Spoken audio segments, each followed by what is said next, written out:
പറയൽ, രഹസ്യത്തിലാകട്ടെ പരസ്യത്തിലാകട്ടെ പറയൽ മഅസിയത്തുൻ, അതും വലിയ പാപമാണ്. നമ്മളിപ്പോ ചെയ്ത പാപം മറ്റൊരാളോട് പറയുക, സുഹൃത്തുക്കളോട് പറയുക, കൂട്ടുകാരോട് പറയുക, അത് വലിയ പാപമാണ്. ബഹുമാനപ്പെട്ട അബൂ ഹുറൈറ റളിയല്ലാഹു അൻഹു റിപ്പോർട്ട് ചെയ്യുന്ന ഹദീസ്, നബിയുനാ റസൂലുള്ളാഹി സ്വല്ലല്ലാഹു അലൈഹി വസല്ലമ തങ്ങൾ പറയുകയാണ്, കുല്ലു ഉമ്മത്തി മുആഫാ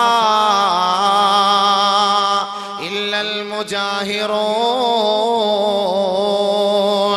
എന്റെ ഉമ്മത്തികൾക്ക് അല്ലാഹു പുറത്തു കൊടുത്തേക്കാം, എന്റെ ഉമ്മത്തികൾക്ക് അല്ലാഹു മാപ്പ് ചെയ്തേക്കാം, എന്റെ ഉമ്മത്തികളുടെ പാപങ്ങൾ അല്ലാഹു ഏറ്റെടുത്തേക്കാം. ഇല്ലൽ മുജാഹിറൂൻ,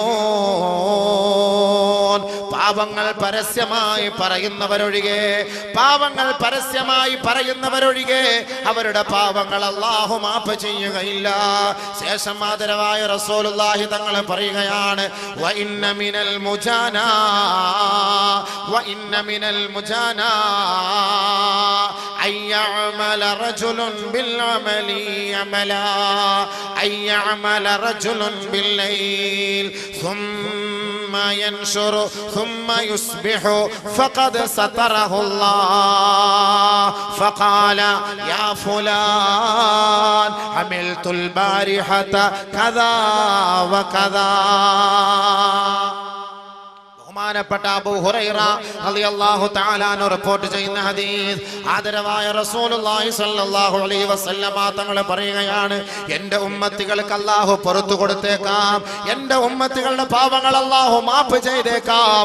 ഇല്ലൽ മുജാഹിറൂൻ, പാപങ്ങൾ പരസ്യമായി പറയുന്നവരൊഴികെ, പാപങ്ങൾ പരസ്യമായി പറയുന്നവരൊഴികെ, പരസ്യമായി താൻ ചെയ്ത പാപങ്ങൾ പറയുന്നവരൊഴികെ എൻ്റെ ഉമ്മത്തികളുടെ പാപങ്ങൾ അല്ലാഹു മാപ്പ് ചെയ്തേക്കാം. ആദരവായ റസൂലുള്ളാഹി തങ്ങൾ പറയുകയാണ്, വഇന്ന മിനൽ ജുബാനാ, വിഡ്ഢികളിൽ പെട്ടവരാണ്, വിവരമില്ലാത്തവരിൽ പെട്ടവനാണ്, അയ്യഅമല റജുലു അമലാ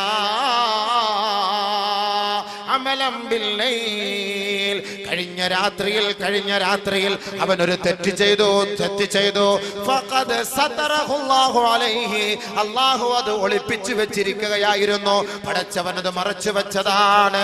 തുമ്മ യുസ്ബിഹു, നേരം വെളുത്തപ്പോ ഇവൻ തന്റെ സുഹൃത്തിനെ വിളിച്ചിട്ട് പറഞ്ഞു, യാ ഫുലാൻ അമിൽതുൽ ബാരിഹത കദാ വകദാ,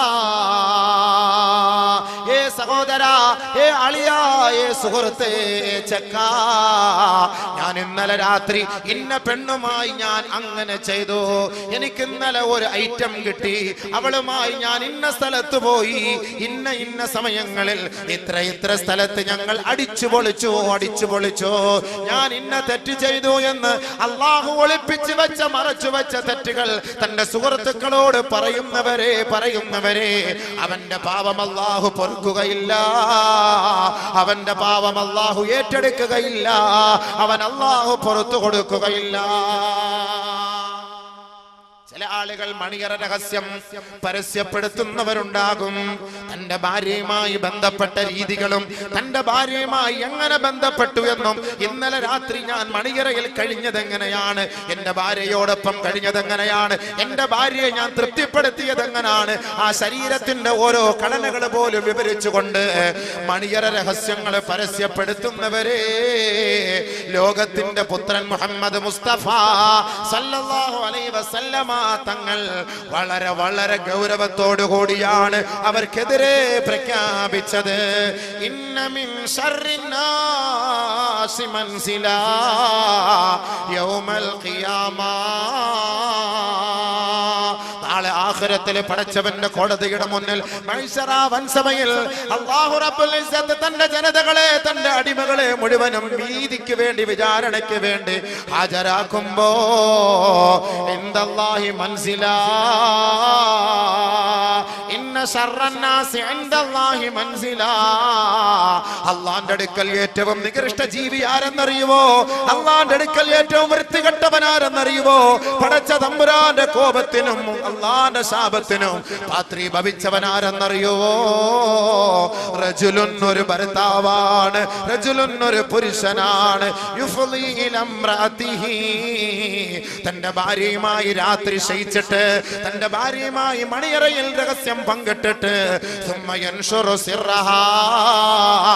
ആ കഴിഞ്ഞ രാത്രിയിൽ തന്റെ ഭാര്യയോട് അവൻ എങ്ങനെയാണോ ശയിച്ചത്, എങ്ങനെയാണോ ലൈംഗികമായി ബന്ധപ്പെട്ടത്, അവൻ പരസ്യപ്പെടുത്തുന്ന വിഡ്ഢികളെ അവനാണ് നാളെ ആഖിറത്തിൽ ഏറ്റവും നികൃഷ്ടനെന്ന്, ഏറ്റവും നീചനെന്ന്, ഏറ്റവും നിന്ദ്യനെന്ന് നബിയുനാ റസൂലുള്ളാഹി സ്വല്ലല്ലാഹു അലൈഹി വസല്ലം. അത് ഒരാൾ ചെയ്ത പാവം, അല്ലെങ്കിൽ പാവം അല്ലെങ്കിലും ഇനിയിപ്പോ പാവം ചെയ്താലും അങ്ങനെ പാവവും പറയുമല്ലോ. സ്കൂളിൽ നിന്ന് എനിക്ക് ഒരെണ്ണത്തിനെ കിട്ടി, അല്ലെങ്കിൽ ഞാൻ മാംഗ്ലൂർ പോയപ്പോൾ ലോഡ്ജിൽ പോയപ്പോൾ അവർ അഡ്ജസ്റ്റ് ചെയ്ത് തന്നു, പൈസ കൊടുത്തു, അവിടുന്ന് ടിക്കറ്റ് എടുത്ത് ബസ്സിൽ യാത്ര ചെയ്യാമെങ്കിൽ ഒരാളെ ഒപ്പിച്ചുതരാന്ന് പറഞ്ഞു. അങ്ങനെയൊക്കെ എനിക്ക് കിട്ടി, നീ വേണമെങ്കിൽ കൂടെ കൂടിക്കോ, നിനക്കൂടെ ഞാൻ ഒപ്പിച്ചുതരാം, ഞാൻ ഫോൺ നമ്പർ തരാം, നീ ഒന്ന് പോയിക്കോ എന്നും പറഞ്ഞിട്ട് ആ തെറ്റുകളെ വിളിച്ചു പറയുകയും ചെയ്യിക്കുകയും അതിന് പ്രോത്സാഹിപ്പിക്കുകയും ചെയ്യുന്നവൻ ഏറ്റവും വലിയ നിന്ദനാണ്.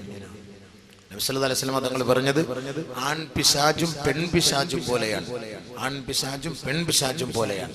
പരസ്യമായിട്ട് റോഡിന്റെ സൈഡിൽ നിന്ന് അവർ ശാരീരികമായി ബന്ധപ്പെടും. ഒരു കൂസലില്ലാതെ, ലജ്ജയില്ലാതെ അവർ വിവരമില്ലാത്തവരാണ്, ശൈത്താന്കളാണ്, പിശാചുക്കളാണ്. നബിയുനാ റസൂലുള്ളാഹി അഷ്ഹദു അല്ലാ ഇലാഹ ഇല്ലല്ലാഹ് അസ്തഗ്ഫിറുല്ലാഹ് അഷ്ഹദു അല്ലാ ഇലാഹ ഇല്ലല്ലാഹ് അസ്അലുകൽ ജന്നത അഊദു ബിക മിനൻ നാർ.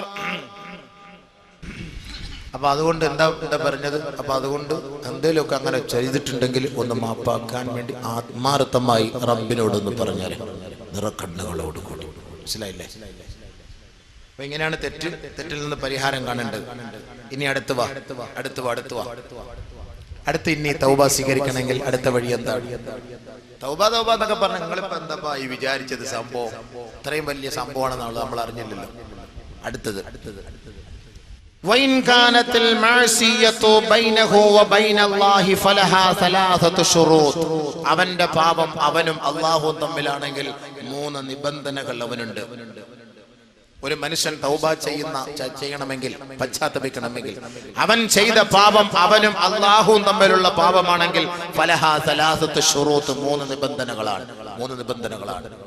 അല്ലാഹുവിനോട് ചെയ്ത പാപം, എനിക്ക് നിസ്കരിക്കയില്ല, കള്ളവും പറഞ്ഞ് വിചരിച്ച് അത് ഇത് ഹറാമുകളൊക്കെ ചെയ്തിട്ട് അല്ലാഹുവായിട്ട് ബന്ധപ്പെട്ട പാപം, അങ്ങനെ ചെയ്താൽ ഫലഹാ സലാസത്തു ശുറൂത്ത്, 3 നിബന്ധനകൾ അവൻ പാലിക്കണം. ഒന്ന്,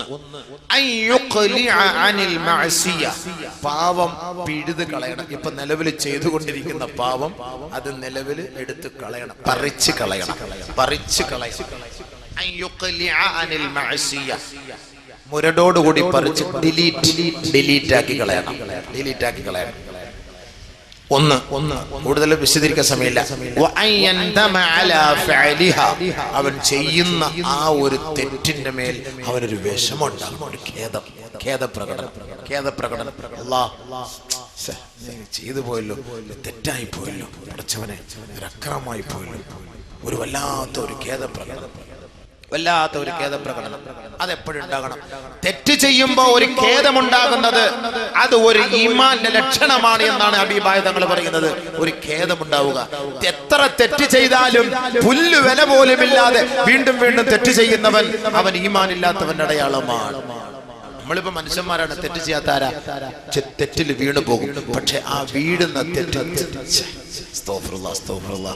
തെറ്റായി പോയല്ലോ പഠിച്ചോനെ, അത് വേണ്ടായിരുന്നു അല്ലേ എന്നൊരു മനോദുഃഖമുണ്ടല്ലോ. ആ മനോദുഃഖമാണ് അവനെ അല്ലാഹു ഇഷ്ടപ്പെടാൻ ഒരു കാരണം.